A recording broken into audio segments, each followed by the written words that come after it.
자, 그래서 지금 있는 그런 모형들에 대해서 이제 결론인데요.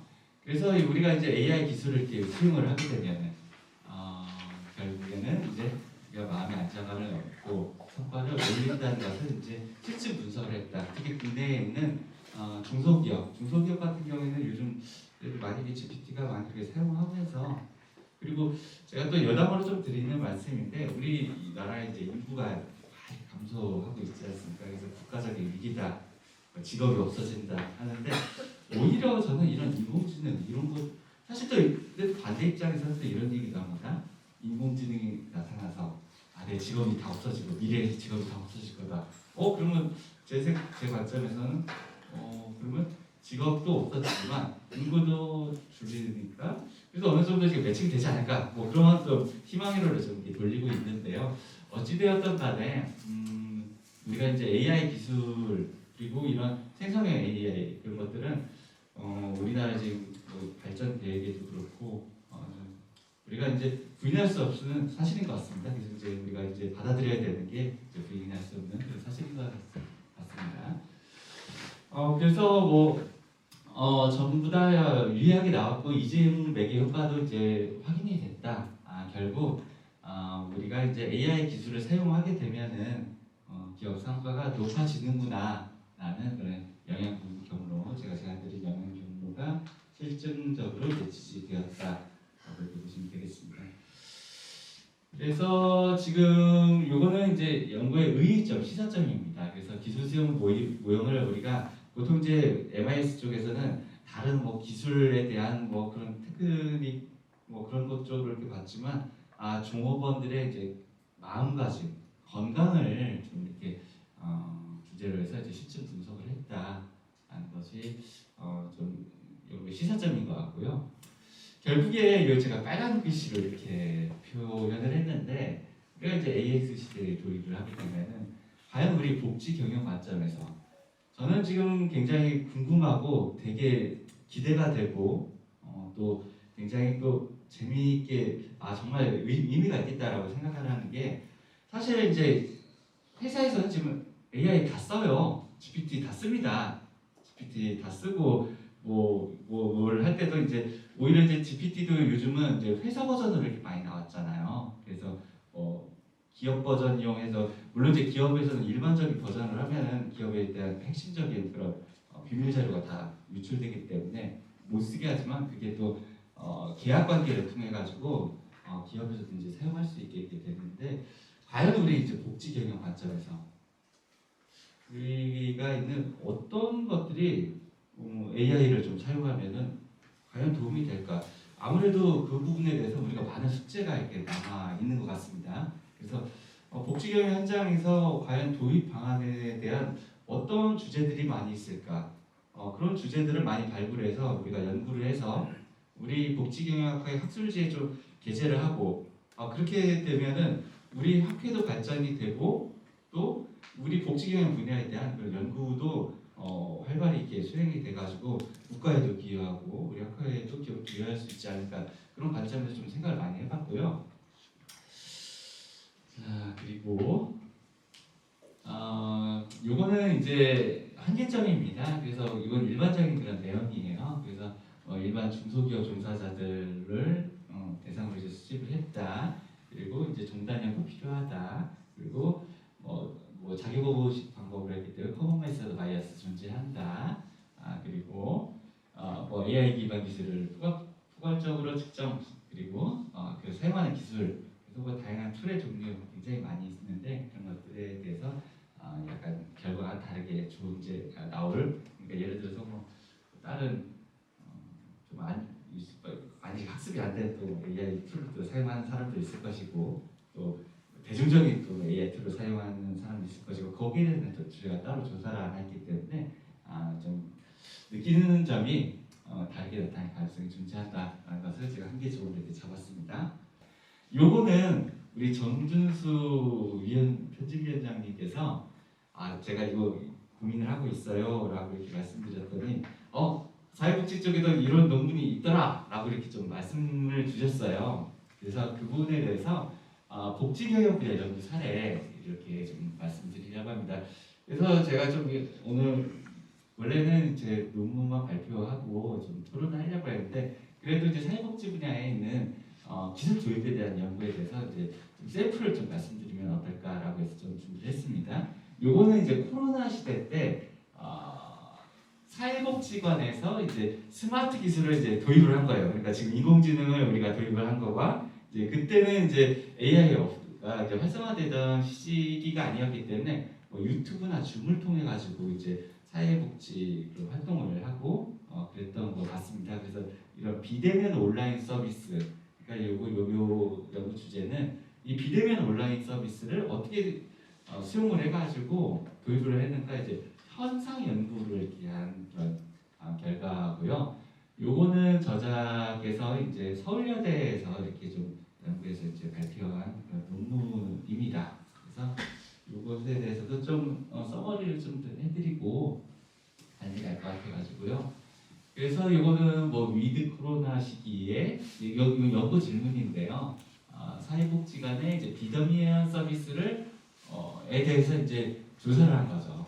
그래서 이런 스마트 기술, 뭐 비대면 서비스라고 하면 요즘 막 유행하는 당연히 하는 막 줌도 있지만 그 사회복지관에서 자체적으로 또 프로그램을 또 개발할 수도 있고 또 마이크로소프트에서도 있는 그 프로그램도 있고 다양한 프로그램들이 있죠. 그래서 이런 것들을 활용해서 이제 이 제공 수준과 그리고 복지 서비스의 수준 그리고 사회복지관의 특성들 그래서 이런 것들에 대해서 요기선 쪽에 분석을 했습니다. 그래서 그 투웨이 아노바를 했는데 이따 조금 제가 말씀드릴게요.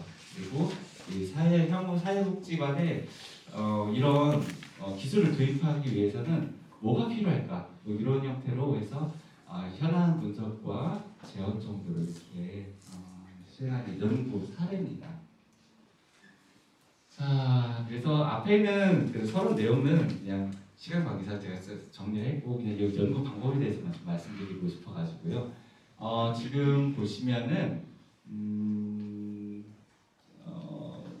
복지관 소재지랑 뭐 경력해서 약 한 100명 정도 제가 아래 썸을 제가 잘라가지고 뺐는데 약 한 110명, 120명 정도 이렇게 좀 논문을 이렇게 구성을 했습니다. 그래서 그분의 특성은 보시는 거와 같고요. 특이점이 이제 관장님이 굉장히 많으시더라고요. 네, 그래서 이 관장님이 느끼는 관장님은 다 이렇게 잘 좋다고 이렇게 말씀만 드리는 건 아닌가? 라는 그런 또 생각도 해봤는데 사실 좀 일반 사회복지사가 좀 많았으면 어땠을까라는 그런 좀 생각도 좀 해봤습니다. 그래서 요거는 이제 위드 코로나 시기에 이런 줌이나 그 비대면 서비스에 대한 빈도입니다. 그 서비스 방식을 보시면은 유선 전화 서비스를 하고요. 그리고 이제 유튜브에 대해 동영상 촬영해서 이제 제공을 하는 거죠. 그런 것들 그리고 줌 같은 걸로 이제 실시간 대면 서비스도 하고 기타 그리고 줌도 그렇지만 요거는 우리 이제 아무래도 사회복지 현장 특성상 이제 핸드폰을 활용해서 이제 영상 통화를 통해서 이제 복지 활동을 사례도 있었는데 보면 이제 비대면 중에는 당연히 이제 유선 전화 서비스가 가장 쉽기 때문에 굉장히 많은 그런 빈도를 보이고 있었습니다. 그리고 이제 스마트 기술 기반의 서비스 제공 여부 인지 정도도 서비스를 얼마나 기술을 알고 있느냐 요거는 아까 한 모델에서 약간 유사한 그런 결과인데 서비스를 얼마나 지각하고 있느냐 그것에 대한 그 빈도를 조사한 그런 결과입니다. 그리고 이제 결과 중에 있는 게 스마트 기술 기반의 업무 환경 및 서비스 활용 수준이에요. 그래서 보시면은 스마트 기술 기반 업무 환경 그리고 서비스 이렇게 있는데 여기에 대한 뭐 평균과 이제 표준 편차들 그리고 이런 것들을 이제 조사한 그런 결과입니다. 그런데 제가 좀 놀라운 게 사실 사회복지 현장에서 이게 5점이 최대인데 이게 좀 2.25점이 그 중간이지 않습니까? 그런데 그것보다 좀 낮게 형성이 된 게 보면 좀 이런 말씀드리기가 굉장히 조심스럽습니다. 그런데 사회복지 현장 특성상 사람과 사람이 면대면을 그런 경우가 굉장히 다반사라고 저는 생각이 듭니다. 그리고 그래야 그래야지 효과도 높다고 제가 생각을 하고요. 그래서 이런 비대면 서비스에 대한 활용도 조금 낮구나라고 좀 한계가 있구나라는 그런 좀 생각을 제가 지금 해봤습니다. 요거는 이제 사회복지사 특성에 대해서 활용 수준을 이렇게 비교한 겁니다. 보시면은 이제 소재지 보니까 서울, 경기도, 인천 그래서 수도권에서 이제 아무래도 아까 서울여대에서 이렇게 하다 보니까 그쪽이 약간 많이 좀 편중이 되어 있는데 우리 학교의 특성상 전국적으로 많이 연구가 되면 될 수 있지 않을까 그렇게 좀 기대를 하고 있습니다. 그리고 복지사 특성은 뭐 이렇게 조사가 됐습니다.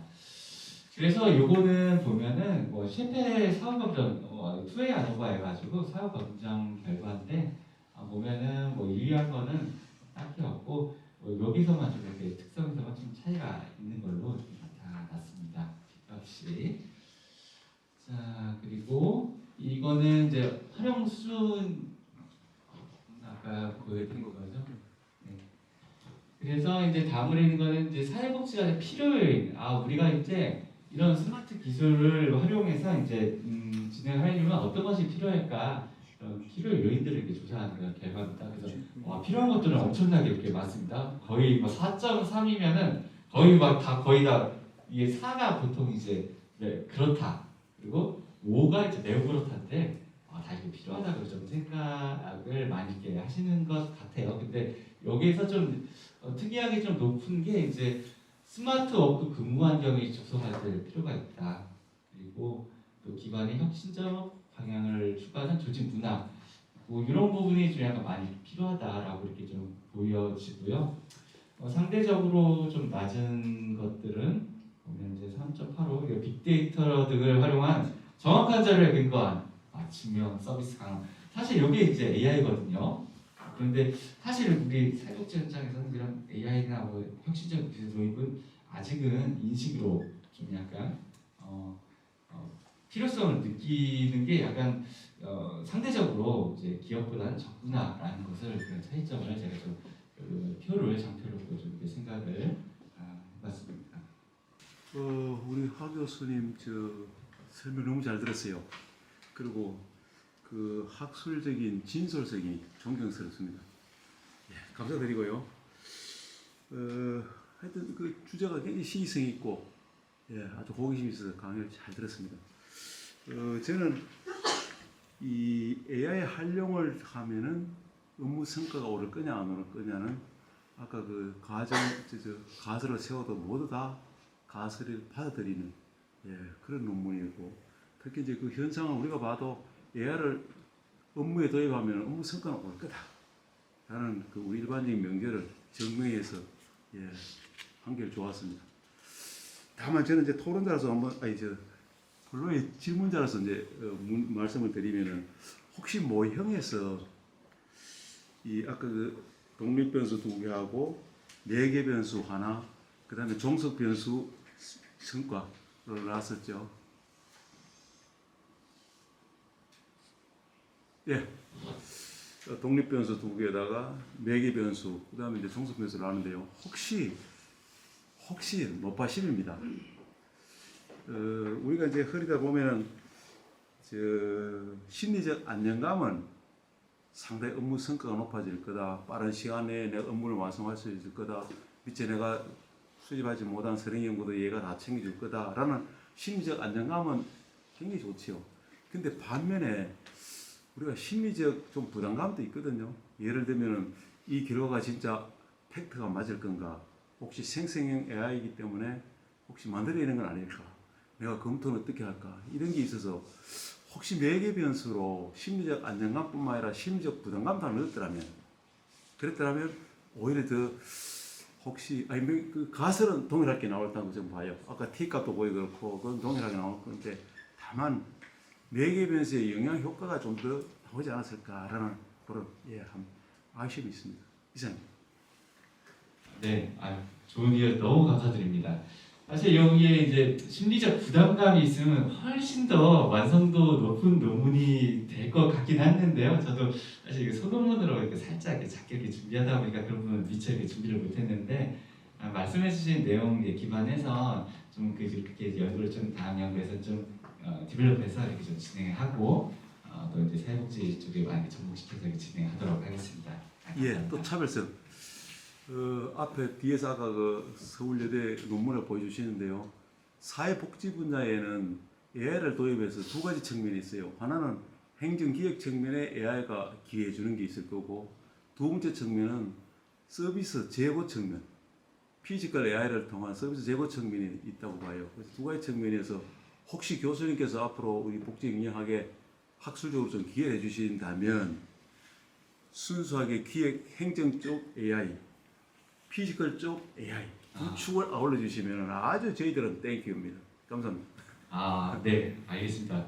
사실 제가 이제 사회복지 현장에는 물론 이제 제가 관심을 너무 많이 갖고 있고 학회에서 열심히 하고 싶고 그래서 사실 저 지난 작년부터 이렇게 활동을 하고 있어요. 그래서 지금은 사회복지 쪽은 좀 많이 공부를 하고 있는 중입니다. 그런데 교수님께서 이제 말씀해주신 그런 행정적인 측면 그리고 실질적으로 이제 사회복지하는 그런 측면에서도 좀 구분하는 그런 연구도 정말 시의성 있고 의미가 있다고 저는 생각이 들기 때문에 그런 부분 좀 반영을 해서 하나의 연구 주제로 좀 발전시키도록 하겠습니다. 고경환 회장님 말씀하신 것처럼 그 AI라든지 디지털을 어떻게 활용하느냐 했을 때 서비스 제공 그 환경 아까 얘기했던 그래서 스마트 기기를 활용하나 이런 측면도 있었고요. 아까 그 연구에도 약간 그렇게 구분은 되어 있거든요. 실질적인 서비스를 AI나 스마트 기기를 활용한 서비스 제공 이 두 가지로 해서 좀 연구를 하기는 했었습니다. 그리고 다른 이제 연구 자료도 이제 그런 형태로 좀 나와 있는 부분이 있고요. 제가 이제 제가 얼마 전에 이제 사회복지사 보수교육에서 디지털 전환기의 사회복지의 윤리와 인권 이런 주제로 그 보수교육을 잠깐 한 적이 있었는데요. 그거를 하면서 저는 그 AI라든지 디지털 기기를 이제 활용함에 있어서 또 다른 윤리적인 문제들도 이제 몇 가지가 이제 계속 대두가 되고 있더라고요. 예를 들면 빅데이터 안에서의 차별 문제라든지 아니면 AI도 실제로 차별을 하거든요. 인종차별, 성차별 이런 것들이 굉장히 좀 많이 이루어지고 있고요. 그 다음 빅데이터 자료에서 취약계층이 어떻게 보면 굉장히 부정적인 결과를 나타내는 것들도 굉장히 많이 있고 그 다음에 자기결정 문제 이런 것들도 윤리적인 문제로 막 대두가 되고 있거든요. 그리고 또 우리는 사회복지 같은 경우에는 어떻게 보면 대인 서비스다 보니까 우리가 인공지능이나 이제 다른 디지털 기기로 계속 전환하는 게 사회복지하고 맞느냐 이런 거에 대한 논쟁도 있고요. 그래서 앞서 이렇게 교수님께서 이렇게 발표해 주신 내용 중에 예를 들면 윤리적인 인식, AI 시대 윤리적인 인식에 따라서 어떻게 보면 유용성이 있지만 그게 바로 심리적 안정감으로 가는 게 아니라 유용성이 굉장히 높아도 이걸 했을 때 우리의 그 서비스나 제공이 윤리적인 문제를 일으킨다면 오히려 심리적인 불안감이 더 많이 생길 수도 있거든요. 그래서 윤리적인 인식이라든지 윤리적인 가치, 기준 이런 것들이 어떻게 보면 하나의 조절 변수나 이런 것들로 또 투입되는 것도 굉장히 좀 약간의 좀 의미가 있지 않을까 이런 생각들도 좀 최근 해봤었습니다. 네, 역시 사회 복지 분야 전문가시기 때문에 좋은 의견 이렇게 감사드립니다. 사실 제가 이제 수업할 때도 이런 얘기 많이 해요. 얼마 전에 이제 무인기 요즘 인공지능 무인기 많이 있지 않습니까? 그런데 갑자기 막 돌다가 갑자기 오류를 일으켜서 자기 본질을 폭파시키는 그런 사례가 있는데 그게 이제 계산을 이렇게 인공지능이 하다 보니까 이걸 자기 본질을 부시는 게 오히려 이제 이득이 되니까 이렇게 됐다. 그래서 인공지능이 아직 완벽하지는 않구나. 우리 인간의 할 일은 많이 있구나. 그런데 그 분야가 전 사회복지라고 저는 생각을 하고 있거든요. 그래서 물론 이제 사회복지 현장에서도 AI 무조건 도입이 돼야 되겠지만 어떻게 효율적으로 좀 도입이 될까 그런 부분에 대해서도 충분한 연구할 가치가 있다고 좀 생각이 듭니다. 좋은 의견 감사드립니다. 아까 우리 17페이지 보면은 가설에서 이제 좀 제가 이해가 좀 덜 되는 게 있는데 가설 7번에 보면 지각된 유용성과 심리적 웰빙 가설 7번이 심리적 웰빙 지각된 사용 용이성이 업무 성과 간의 관계를 이중매개한다 이렇게 용어로 쓰셨어요. 네네 그렇습니다. 예, 그거가 좀 이해가 잘 안 되는데 예. 좀 설명을 해야 될 것 같아요. 두 가지로 좀 설명드리겠습니다. 아까 설명하실 때 프로세스 마크로 몇 번을 쓰셨는지 모르겠지만 뭐 매개효과 네. 프로세스 마크로 쓸 수 있죠. 그렇습니다. 예, 그래서 그거 좀 설명을 듣고 싶어서 질문했습니다. 예. 제가 이중매개효과 이렇게 한 그 근거는 이제 탑 모델에서 기존에도 이렇게 지금 설정이 되어 있었습니다. 그래서 지각된 이게 우리가 사용하기 쉬우면은 우리가 유명하다 느끼죠. 네, 그렇기 때문에 요거를 선을 하나 이렇게 더 넣은 겁니다. 그래서 보시면은 우리가 이제 지각된 사용 용이성. 우리가 이제 얼마나 GPT 사용하기 쉬워요. 그냥 휴대폰에서 딱 찍고 하면 쉽게 하고 하면은 이거 되게 좋구나, 유용하구나 느끼면 그걸 타고 가서 심리적으로 웰빙을 이렇게 느끼는 겁니다. 그래서 내가 정말 이제 마음의 이제 평안감을 느낀다고 역시 GPT 최고 그렇게 하면서 마음의 평안감을 느끼고 결국에 이제 지금 성과를 연결되는 전체적으로 이렇게 단계에서 두 단계를 거치는 그런 매개 모형입니다. 그걸 이제 마지막으로 이제 가사 7번을 이렇게 사실 제가 보고 싶었던 건 가사 7번만 이렇게 좀 많이 중점적으로 보는 결과라고 보시면 되겠습니다. 경영학에서 쓰는 거하고 좀 사회과학에 쓰는 거하고 조금 이제 해석의 차이가 다를 수 있는데 이제 그런 경우는 이제 직렬 매개 효과를 봐야 되는 거잖아요. 네, 맞습니다. 네, 그래서 이제 학술적으로는 그 직렬 매개 효과를 보고 프로세스 마크로로 측정해서 그 결과값을 이제 도출하는 그런 설명이 좀 있어야 되는데 이제 발표니까 네, 맞습니다. 네, 이거 너무 투하시 때는 뭐 그런 게 네, 맞습니다. 없어요. 아니 그 직렬 매개 효과는 뭐 보통 이제 뭐 에이모스나 뭐 그걸로 이렇게 많이 보기는 하는데 그냥 이렇게 해서 좀 다양하게 좀 이렇게 풍성하게 좀 보고 싶은데 연구자의 욕심이 있어가지고 이렇게 봤고요. 네. 좀 그런 부분에서 좀 약간 좀 발전을 시켜서 이제 통계도 이렇게 많이 이렇게 디벨롭 하도록 하겠습니다. 감사합니다.